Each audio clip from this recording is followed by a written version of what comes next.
গত 18 তারিখ খুলনায় সুমন সাউন্ড ও লাইটের সরঞ্জাম ও বাদ্যযন্ত্র ভাঙচুর ও লুটপাট করা হয়।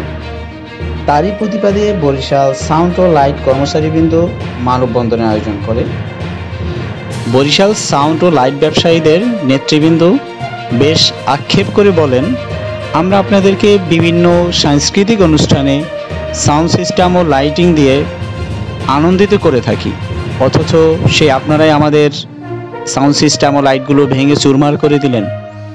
খুলনায় সাউন্ড সিস্টেম ও লাইটিং ব্যবসায়ীদের উপরে গত 18 তারিখে যে নির্যাতন হয়েছে, যে লুটপাট হয়েছে, তারই প্রতিবাদে বরিশাল শহরে আজকে এই বিক্ষোভ ও মানববন্ধনের আয়োজন করে বরিশাল বাদ্যযন্ত্র ও লাইটিং ব্যবসায়ী কর্মচারীবৃন্দ।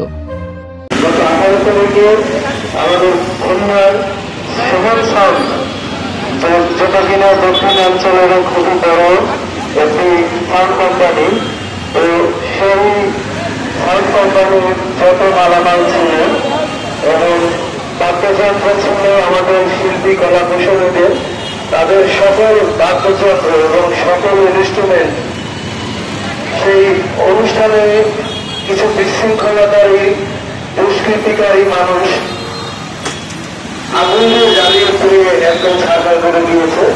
তো এটা আসলে আমরা কখনোই এগুলো কাম্য না আমাদের, কারণ আমরা যারা শিল্পী কলা কুশলী, এই সাউন্ড লাইট মাইক, আমরা আপনাদের সেটাই সর্বক্ষণিক নিয়োজিত থাকি।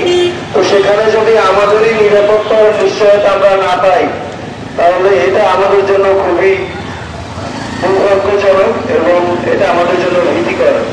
আমরা সবসময় দেশের সর্ব পরিস্থিতিতে, যে কোনো পরিস্থিতিতে আমরা আমাদের সার্বিক সাহায্য, সহযোগিতা এবং আমাদের শ্রম দিয়ে আমরা আমাদের দেশের সর্বস্তরে আমরা কাজ করার চেষ্টা করি।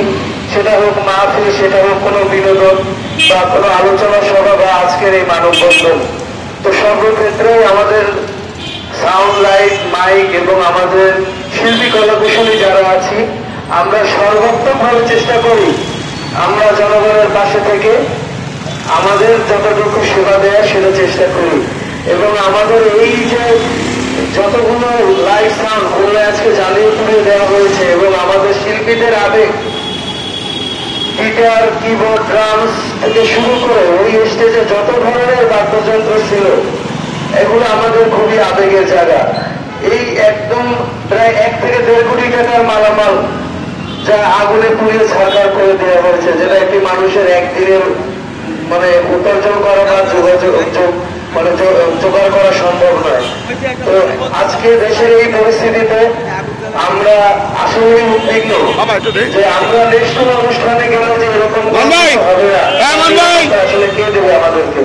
তো আমরা খুলনার এই পরিস্থিতি থেকেই আমরা আসলে উদ্বিগ্ন এবং আমাদের বরিশালের দক্ষিণাঞ্চলে আমরা যাতে সাউন্ড লাইট ব্যবসায়ী যারা আছেন এবং আমাদের কলা কুশলী যারা আছেন, যারা সার্বক্ষণিক আপনাদের সেবায় নিয়োজিত থাকি, আমরা আজকে আমাদের এই মানববন্ধনের একটাই কারণ, এই খুলনার যে ঘটনাটি খুবই দুঃখজনক এবং এই পরিস্থিতির সঙ্গে যারা যুক্ত, এই অপকর্মের সঙ্গে যারা যুক্ত, আমরা তাদের দ্রুত বিচারের দাবিতে আনার জন্য সরকারের কাছে অনুরোধ করছি। তারই সঙ্গে আমরা আমাদের নিরাপত্তা দাবি করছি প্রশাসনের কাছে।